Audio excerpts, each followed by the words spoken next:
Hey guys, it's Canadian Slacker here again, making another video, a little bit different. Last time was a switch, how to take out a single pole switch and replace it or test it.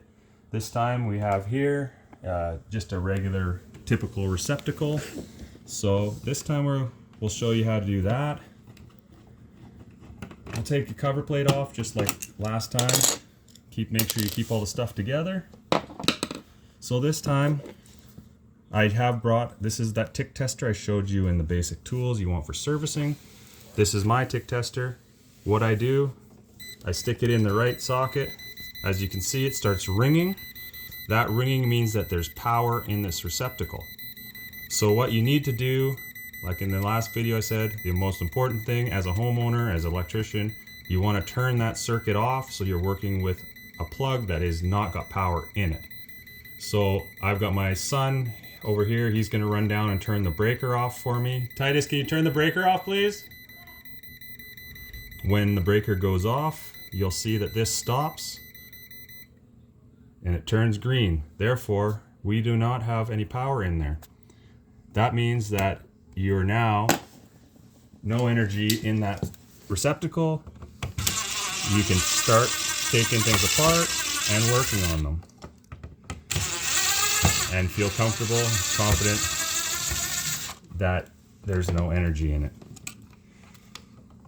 So, well, lucky for us, there is actually only 2 wires. So that means that that's the end of this circuit. This is the end of the run for all these plugs.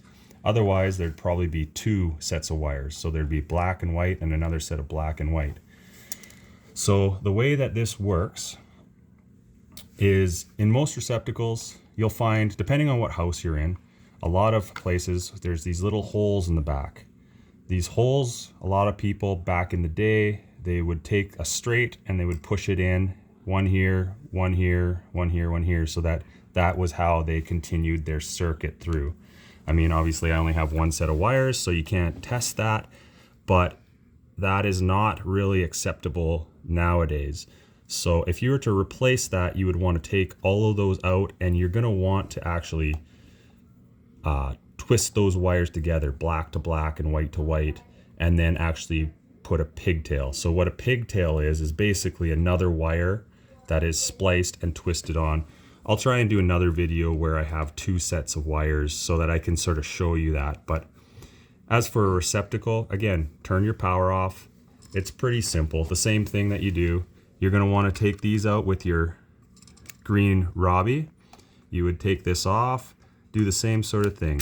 Take your screws out to the point where you can unload your wires. There's no power in here because we've taken them off. So, I mean, I'm confident there's no power. I don't suggest you guys touch your wires together or touch your fingers to them, even if you think that your power's off. But I mean, for me, I know the power is gone. We've tested it. We've turned the circuit off. So I can touch these wires. If this was live, you would get zapped and you would feel the 120 volt going into you. I mean, it's not extremely painful, but it is a shocking feeling. You don't want to have that happen to you. And if these wires, if it was energized, were to touch like this, obviously you would short out the circuit, most likely causing your breaker to trip. You don't want that to happen. That's why we turn the breaker off. That's the safest way to do it. So try to keep these wires apart, even if there's no circuit, no power in the line, but that's the best way. So if you were to want to, again, I'm just showing you, I'm going to keep this receptacle because I don't have any Decora ones with me that I want to switch out, and a lot of the rest of my house is the same way. So I'm going to keep this duplex receptacle. The older style. I mean, I like the Decora nowadays. Obviously, it's a little bit more modern. But if you were to switch it out, all you do is take off the grounding, take that off as well, and then you would replace it onto the new receptacle. You would take this, you put your neutral, and a general homeowner probably doesn't realize it, but your white wire is your identified wire. In a 120 volt circuit, identified wire usually refers to your neutral. On a receptacle, your neutral is your bigger of the two slots. So there's a big slot and a little slot. Your neutral, and this is your hot. So this is where your power feed goes through, and your neutrals, and that's what makes a circuit. So when you're plugging in your unit or your device, your light or whatever, your receptacle goes through your light, through that plug, and then that causes the circuit to continue, and that's what energizes your light or your whatever you're plugging in, I guess.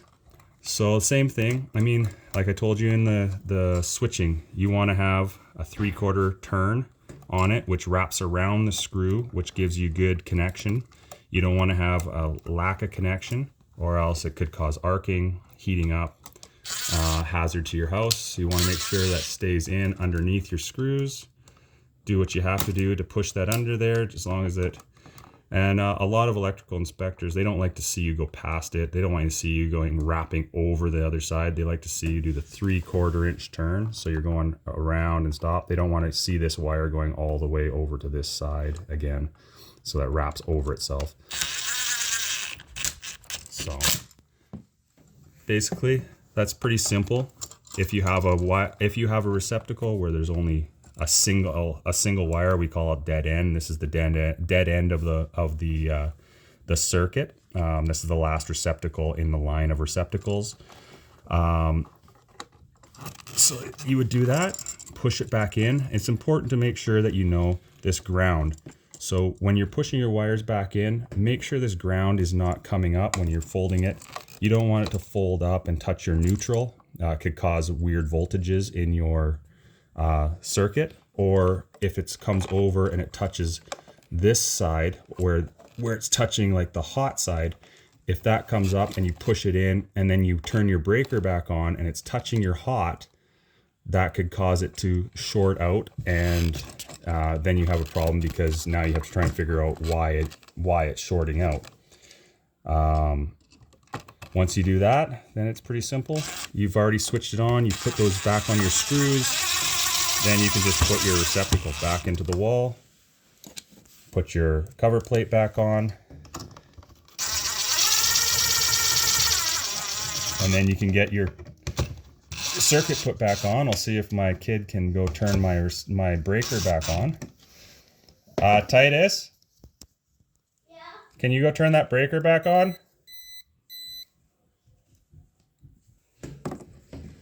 So right now you can see it's green. When he flicks the breaker back on, there you go. Breaker's back on. You can see the power's there. This is just a quick test. Don't rely just on your tick tester. That's just an indicator there's power there. Sometimes that'll even pick up some residual low voltage stuff, unless it's a high quality tester. But once you make sure there's energy, I can see, because obviously the lights in my room also came on at the same time. But the real tester is another tool that I talked to you about in the basic servicing tools, is your multimeter. You don't need a multimeter that's a digital. You can get away with an analog meter from Rona or Home Hardware, or any of those places. I think you can even get it from Canadian Tire, Home Depot. All those places will sell you some sort of thing. It can be an analog one, which just has like a dial that goes back and forth like this. This is a digital one. So it helps you, because it's nice because it gives you a digital reading on what it is.